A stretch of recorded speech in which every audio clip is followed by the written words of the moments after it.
Hello, we are Group 5. Our topic is aerodynamic testing in wind tunnels. My name is Andrew Alcacos. Gustavo Gray. I'm Christopher Mendoza. And this is ME111 Fluid Mechanics for Professor Kazmifar. So for the introduction, we will be playing a short video which highlights the basics of a wind tunnel.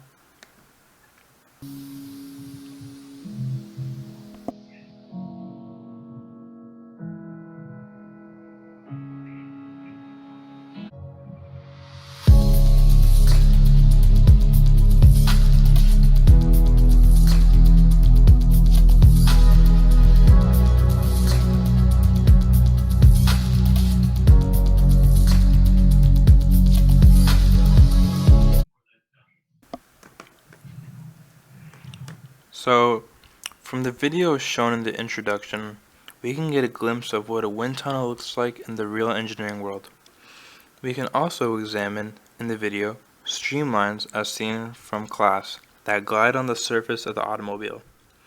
In this picture, shown as figure 2, we can also see that streamlines are visible and flow fields are generated towards the end. The flow fields show the path the velocity takes, and the colors depict the degree in velocity intensity. The flow of air travels at a certain velocity and produces streamlines that curve around the car. These models have special instruments attached to capture the forces that the wind applies to these models. This way, the engineers working can see the measurements with their technology that shows the data on their computers or other given devices. The picture also captures the main and vital information that goes into wind tunnel testing. This information is ultimately used to pursue the main goal of wind tunnels, which is aerodynamic knowledge. This knowledge can be used for design purposes, and overall goal many engineers look for is an increase in lift or downforce and a large reduction in drag force for automobiles. As seen, wind tunnels demonstrate various principles of fluid mechanics. As we can see so far, we have talked about streamlines and flow fields, and other properties will be talked about in the upcoming slides as well. On this picture here, a basic wind tunnel mechanism is shown. The fan rotates and blows the air out. The air blows out circles back to the intake concentration, and the wind tunnel cycle continues. The diffuser, as we know, is used to reduce the velocity of the flow of the air coming in, and it increases the static pressure of that fluid, which in this case is airflow. The model within the wind tunnel is subjected to the intake flows and measurements are taken. To summarize a wind tunnel, it would be to take the fluid mechanic principles, use them in a testing region, and then finally apply them to engineering design of aerodynamics. There are various industries that wind tunnel applications are used in, such as automotive, cars, aeronautical, spacecrafts, and aerospace, planes. For a fun fact, the largest wind tunnel is actually here in San Jose in the Mountain View Ames Center, which is used by NASA. In wind tunnel testing, there are a variety of measurable quantities that can be used to predict performance in full-scale flow. A common practice in wind tunnels is to measure a model's aerodynamics directly. This measurement consists of three forces, lift, drag, and side force, and three moments, pitch, roll, and yaw. As we've learned, an object moving through a fluid has a resultant force acting on it due to pressure and viscous effects. This force can be broken into lift and drag, and in general, engineers aim to reduce drag and increase lift, or its opposite, downforce, in the case of race cars, for example. These forces may also create moments that cause the object to rotate, and their directions and axes are shown on figure 4. Wind tunnel testing allows data on these forces and moments to be measured and used to predict aerodynamic performance in full scale. Wind tunnel testing can also be used to gain a better understanding of surface flow and the flow field around an object. There are numerous flow visualization techniques engineers can use to observe the streamlines of the flow, points of flow separation, the transition from laminar to turbulent in the boundary layer, and any wakes or vortices being created. Alternatively, engineers may also seek to measure the pressure distribution and obtain the velocity profile in the boundary layer in order to obtain boundary layer quantities.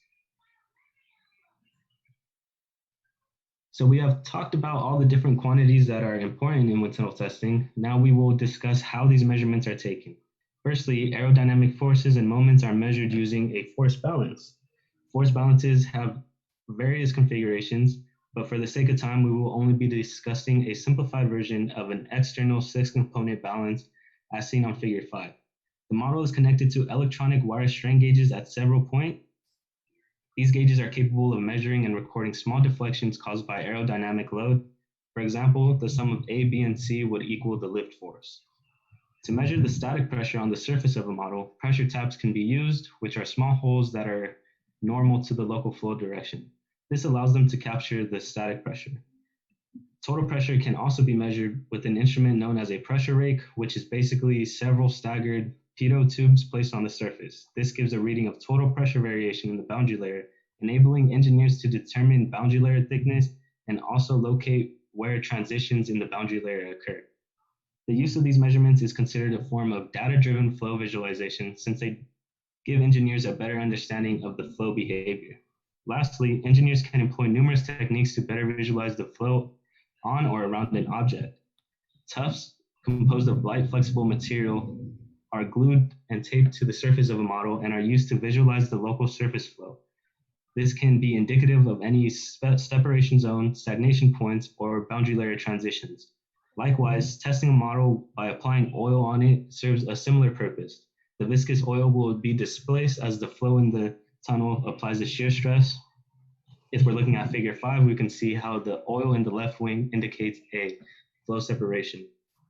Engineers also have many methods to visualize the flow field around a model. A tuft wand is basically a really long tuft, and they're draped over a model and allow streamlines to be examined. Smoke and helium bubbles work as tracer particles that can be used to depict flow streamlines as well. And in addition, they can be used to observe any stagnation points, separation bubbles, or vortices. Now that we have an understanding of what aerodynamicists and engineers use wind tunnels for, let's see how they're used in practice. A study conducted by Defray et al. Sought to streamline cyclists in order to reduce drag. The study identified the body of cyclists as bluff bodies, and therefore they focused on reducing the pressure drag. The experiment was tested in a full scale in a wind tunnel that is shown on figure 7.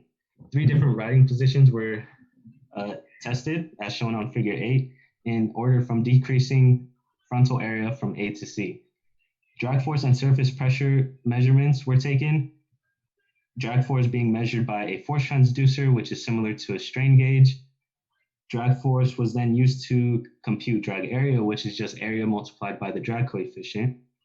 And surface pressure was measured using 30 pressure plates on the cyclist's body. These measurements were used as data-driven flow visualization again and helped evaluate the flow field predictions made with a computational fluid dynamics or CFD simulation.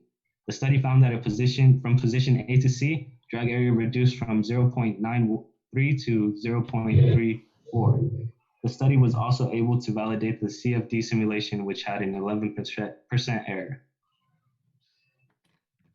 A study conducted by Hamout et al. Observed the aerodynamic effects by a rear spoiler on a race car. The experiment was done on a 1/18th scale model in a wind tunnel and was used to validate a computational fluid dynamics analysis. Dimensional analysis was conducted to make sure the results could be scaled up. In this experiment, pressure, velocity, and drag force were measured. Additionally, flow visualization using a tuft wand, as seen in figure 9, was conducted to observe the streamlines. 9 pitot tubes were placed on the top surface of the model to measure the pressure and velocity distribution. For drag force measurements, a strain gauge was attached underneath the model. Due to the experimental setup limitations, lift force was not found experimentally. The study found that adding a spoiler to a race car increased the drag coefficient from 0.31 to 0.36 and decreased the lift coefficient from 0.26 to 0.05. Comparing the experimental and numerical values yielded a 5.8% error, which successfully validated the CFD analysis. The broader impact of wind tunnels and their contribution to engineering technologies is perhaps most present in the automotive industry. Wind tunnels are responsible for the vast improvement of aerodynamics in automobiles since their inception in car testing. Early 20th century automobiles were simple in geometry due to the lack of manufacturing technologies available at the time, and the fact that the cars were not traveling at high speeds. The introduction of wind tunnel testing allowed for development of more aerodynamic paneling. Visible improvements in car design can be seen as early as 1930s. Early improvements were made on paneling over car tires to eliminate face exposure to air. The majority of modern aerodynamic research is done to fine-tune small aspects of the performance, such as small improvements in drag coefficient, sound, and vibrations.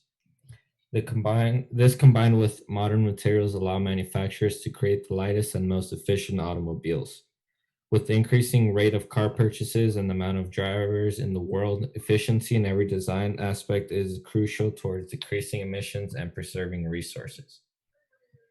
Another area of broad impact is the safety for aircraft. In order to obtain a finely tuned aircraft, extensive wind tunnel testing is required on behalf of engineers. Due to the many variables that aircrafts are exposed to, the need for model testing becomes much higher. Passenger planes especially have to undergo rigorous safety testing to prevent catastrophic failures. Wind tunnels allow engineers to solve aerodynamic problems safely and inexpensively. That concludes the presentation. Thank you for taking the time to listen to us talk about the topics of testing aerodynamics in wind tunnels. Here is our works cited page.